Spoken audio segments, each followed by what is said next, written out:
Yeah, we were kind of initially we were worried about it because, at the time, I know it sounds kind of crazy, but now by some of the lyrics that are out there at the moment, but really prior to that, no one was as upfront with what was being said as we were at that particular time, except for a song by George Michael called "I Want Your Sex," and we remembered how some places were kind of banning it, and the problems. We didn't want to come out with a lot of controversy, up front. Nobody, I kid you not, no one knew how big that song was going to be. It sounds odd now with the success that it had, but no one, not the record company, not us, no one that we even let hear. They're like, well, yeah, it's kind of different, but it's okay, it's all right. That's why it shocked us when it just blew up all over the world. Because I remember I was 6 years old, and around 91, you couldn't go anywhere with TikTok, you don't stop. I mean, every 5 minutes, radio station, playing it, and playing it. And it was the #2 song of 1991, right behind Bryan Adams' Everything I Do for You, from the Robin Hood Men's and Tights soundtrack. Right, yeah. Right, and I believe it was because of the success of that song, Giant was basically rushing you guys to complete CMB. Correct, actually, yeah. And the song actually would have gone a lot bigger. Giant pulled the plug on it because people stopped buying the soundtrack and they just started buying the single.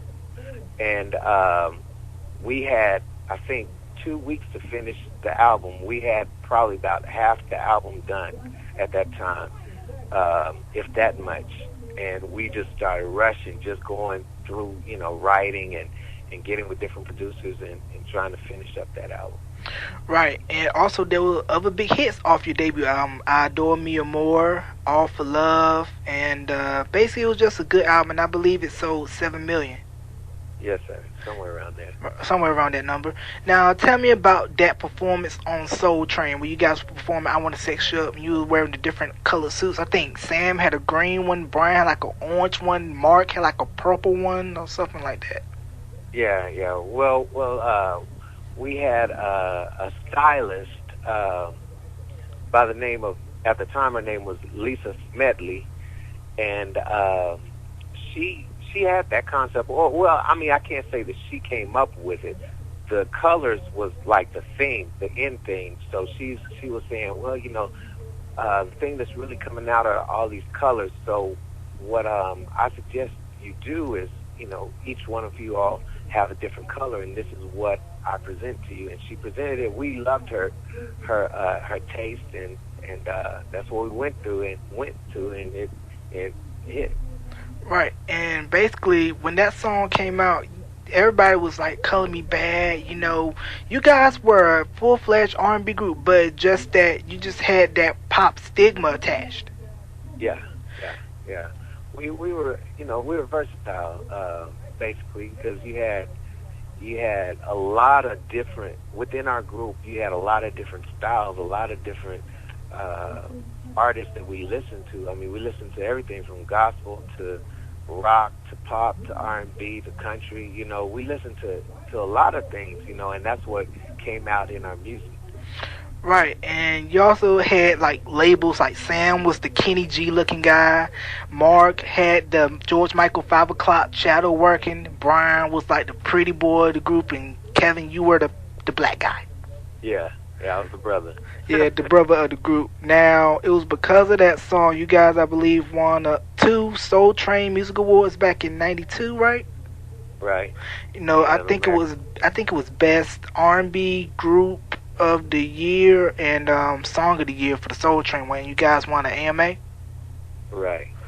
And 5 Grammy nominations. It would have been nice to win a Grammy, but we didn't quite get it. Wow, yeah. So, but basically, you guys were pretty much on the map based off of that one song. Yeah, that put us on the map for sure. Now, you can correct me on this or not. I heard in Korea, they changed the title from I Want to Sex You Up to I Want to Love You Up.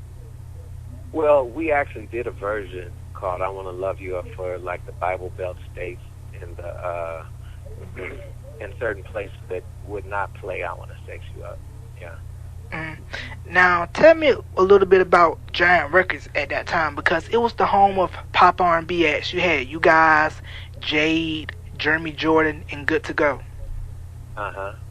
So tell me, Yeah, go ahead. they were just, they're just looking for new talent. You had Irvin Azoff, who I think he came from MCA, had MCA fame.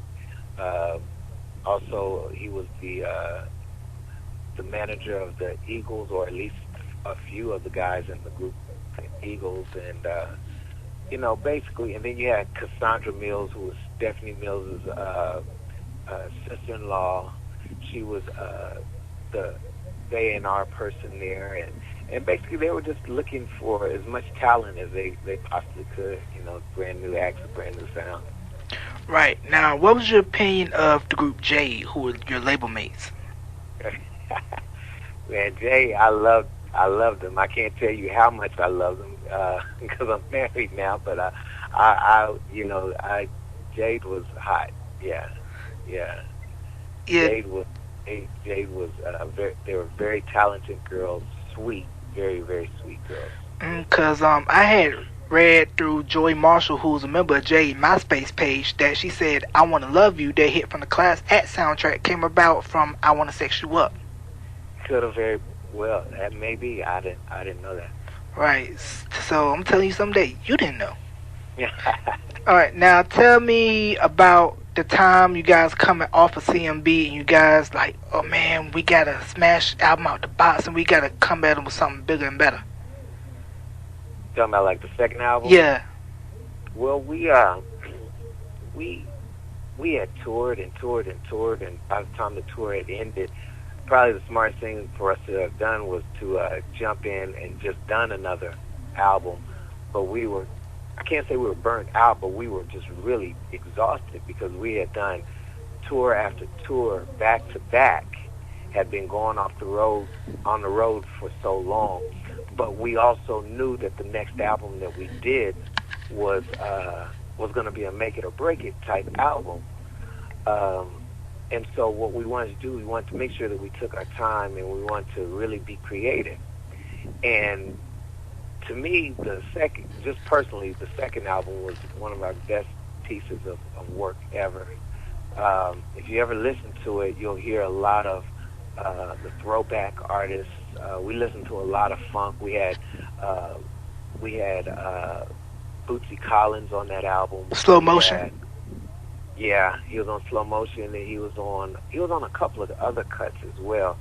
And we had James Brown's horn section, Fred Wesley. We had Maceo. We had the keyboardist from James Brown. We had a lot of, and then we listened to a lot of the old school, like Larry Graham and Sly Stone. So you hear that throwback feel to it.